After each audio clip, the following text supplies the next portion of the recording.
while gutting our 1904 to 1910 Colonial Four Square for electrical work, I was stopped in my tracks by a gift from over a century ago, tucked into the ceiling.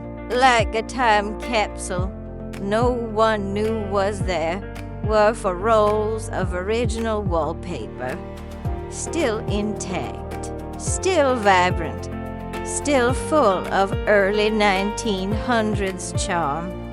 And that wasn't all. Pieces of The Delineator, a women's magazine from 1912, carefully folded and forgotten.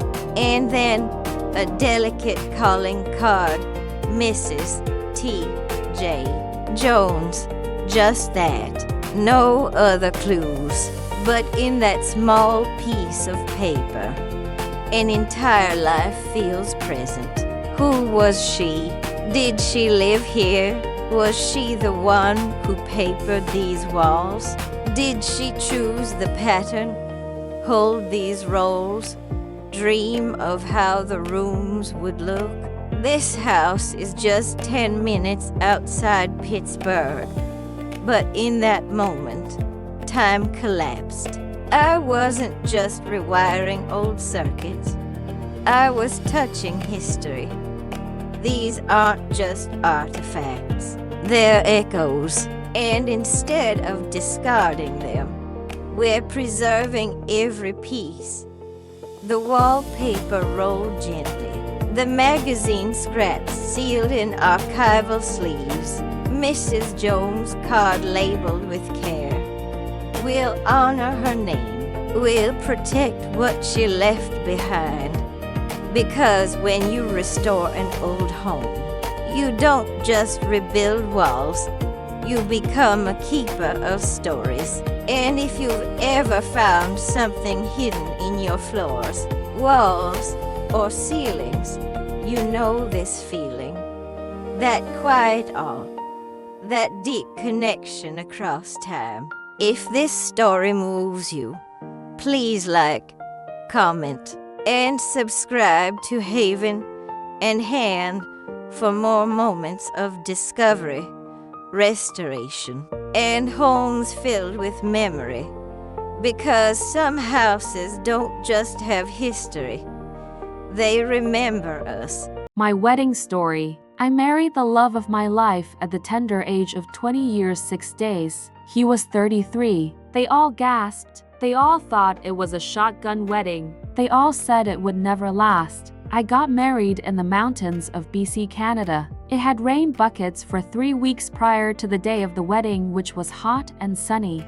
My parents didn't come. I was just shy of being disowned, but they had met him and resigned to it. My twin sister couldn't come because we had planned the date in just 2 weeks and she had used her vacation time. My younger sister and best friend arrived and were my people there for me. The wedding was quaint. A musical family sang in the tiny church for us, John Denver's for Bobby. Not any song like I dreamed of, but hey, it was beautiful. I planned the wedding, but really I knew nothing.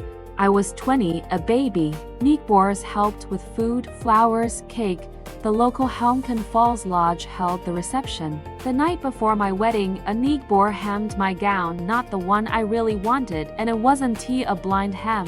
I cried for my mother, who could do a blind hem but wasn't there, and misplaced the anger on this woman for ruining my dress. But I was so in love, and the sun came out, and it did work, it did last. 6 children and 3 grandchildren and 34 years of love. He died of pancreatic cancer in our home when he was 65. His children and I all around him. Not many get to experience such a rare love story. This is us. Look at his handsomeness. We are in front of Helmken Falls in Wells Grey Provincial Park, BC. 1982. This is the 1855 farmstead we bought 7 years ago in rural Indiana. We were looking for a small weekend getaway cottage, but our limited budget got us nothing but badly run-down places near the highway. Then this beauty showed up. It was deeded to Indiana Landmarks, who were looking for buyers committed to restoring her and agreeable to historical covenants. The price was right. And it was way much more of a property than we thought we would ever find. But we fell hard. We have spent the last 7 years restoring this place and making it habitable. We spent the first 2 years sleeping on an air mattress, removing layers and layers of rotting wallpaper, patching, painting, installing new electric and plumbing, and being glad for the rented port. We still have a way to go, but love this place of peace and respite from our daily lives. This spring, we start the prairie restoration of 7 acres with an EQIP grant we were awarded. House is in rural Williamsport, adding a few photos pre and during restoration as requested. Also, if anyone knows of a mason who can do brickwork with lime mortar, please let me know. If you love craftsman bungalows, Sears homes, or preserving history one floorboard at a time, please like, comment, and subscribe to Haven in Hand. Every like and share helps others believe they can find and save a home like this too.